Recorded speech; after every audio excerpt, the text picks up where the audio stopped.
ओम नमः शिवाय, हर हर महादेव, जय शिव शंभो। दोस्तों, आप सभी का चैनल में बहुत स्वागत है। आपकी बुद्धि किस व्यक्ति ने बांध दी है? आपका किसी काम को करने में मन नहीं लगता, आपका दिमाग कुछ भी चीज़ें सोच नहीं पा रहा है, बस वो एक ही जगह, एक ही नकारात्मकता में बहुत डूबा हुआ है। उसे बहुत डर लग रहा है, उसे बहुत भय लग रहा है।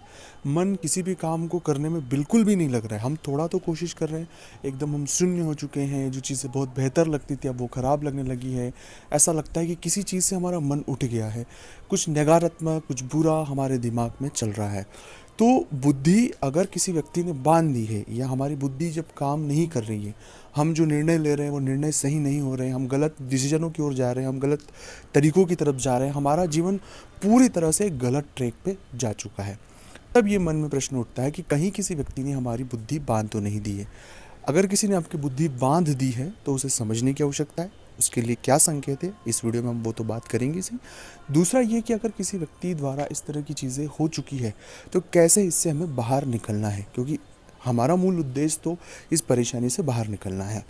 तो जब कभी भी आप किसी काम में बार बार करने के बाद सफलता ना मिल पाना, चीज़ों को लेकर बहुत एफर्ट लगाने के बाद भी परिणाम ना मिल पाना, चीज़ें बहुत नकारात्मक जाना, जो लोग हैं वो बार बार धोखा देना, हम बहुत जल्द जिन पर विश्वास कर रहे हैं वो लोग हमें धोखा दे रहे हैं, हमारे साथ ऐसी सिचुएशनें हो रही है कि कोई अपना नहीं है।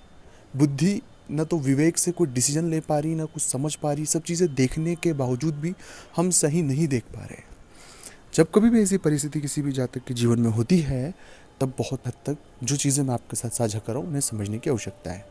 इस तरह की परिस्थिति में बहुत सारे ग्रहों का हाथ होता है, हम किसी भी एक ग्रह को इंडिकेट नहीं कर सकते। खासकर मन की स्थिति के लिए चंद्र वो घटता बढ़ता है। अगर आपकी कुंडली में चंद्र बहुत ही ज़्यादा डाउन में है तो उस वजह से ये मन की स्थिति बार बार होती है। कई बार शनि, राहु और शुक्र की जो नकारात्मक युति अगर हो जाती है तो उस वजह से भी इस तरह की जो परिणाम हमारे जीवन में दिखाई देते हैं। खैर, ये आप अपनी निजी कुंडली की बात है, आपकी व्यक्तिगत कुंडली की बात है। पर अगर ऐसी परिस्थितियाँ आपके साथ हैं और आप इससे बाहर निकलना चाहते हैं तो कुछ तरीके आपके साथ साझा मैं कर रहा हूँ, उन्हें बहुत बारीकी से आप समझ लें। आपसे एक निवेदन है कि अभी तक आपने चैनल को सब्सक्राइब नहीं किया तो प्लीज़ आप सब्सक्राइब करें। कमेंट्स में भोलेनाथ का नाम लिखें। अगर आप चाहते हैं अपनी कुंडली का विश्लेषण हमसे करवाना, मतलब इस तरह की स्थिति अगर आपके साथ है तो आप एक बार हमसे कंसल्ट भी कर सकते हो। उसका फीस और शुल्क लागू है दोस्तों। जो आप हमसे आपकी मदद हो पाएगी ज़रूर आपकी करेंगे। ऐसी परिस्थिति है तो आपको 2-4 चीज़ों पर फोकस करना है। सबसे पहली बात है, 2 से 3 घंटे आपको मौन रहना, मौन व्रत शुरू करना होगा। मौन व्रत करने का तरीका ऐसा है कि आप अपने शांत होकर अपने गुरु मंत्र का जप करें।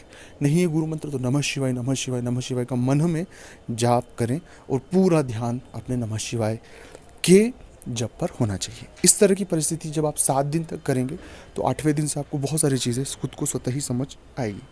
दूसरा प्रयोग आपको ये करना है कि आप बजरंग बाण का पाठ करें, क्योंकि कहीं ना कहीं हमारे इर्द गिर्द एक नकारात्मक ऊर्जा हमने खुद ने क्रिएट करके रखी है।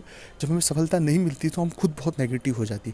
हम खुद एक एनर्जी का हब है, तो नेगेटिव एनर्जी अगर हम प्रोड्यूस करेंगे तो इर्द गिर्द हमारे ही होगी। इसलिए जितना हो सके बजरंग बाण का पाठ करें। सुबह 2 बार करें, शाम को 2 बार करें, उससे बहुत फ़ायदा होगा। और तीसरा और सबसे महत्वपूर्ण है कि जितने हो सके पेड़ लगाने की कोशिश करें। आप प्रण ले लें कि मैं 5 पेड़ लगाऊंगा, 10 पेड़ लगाऊंगा, 100 पेड़ लगाऊंगा। तो आप जितने पेड़ लगाने का प्रण करेंगे और उन्हें लगाने की कोशिश करेंगे, उससे भी आपको बहुत इम्पैक्ट मिलेगा। चौथा प्रयोग यह भी महत्वपूर्ण है कि जो दिव्यांग है या उनका आश्रम हो या कोई दिव्यांग व्यक्ति हो, उनकी आप मदद करें।